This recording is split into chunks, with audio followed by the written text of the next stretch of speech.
השבת הנוראה של 7 באוקטובר. הכאב והשכול מתערבבים בחשבון הדמים הארוך, שאותו אנחנו משלמים זה עשורים רבים, בכל מערכות ישראל, על עצמאותנו ועל זכותנו לחיות בארצנו. לנגד עינינו ניצבים קורבנות מסע ההרג וההתעללות. במהלכו עברו אויבינו מבית לבית, חטפו, שרפו, רצחו ובזזו. עודנו שומעים את זעקות חוגגי וחוגגות שלום ואהבה שנרדפו ונטבחו בשדות.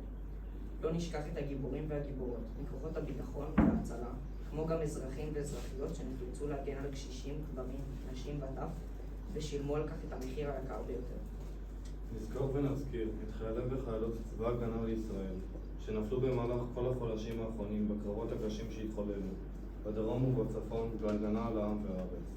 עלינו להבטיח שהמחיר היקר שאנו משלמים על חיינו כאן יניע אותנו ליצור חברה טובה ומלוכדת יותר.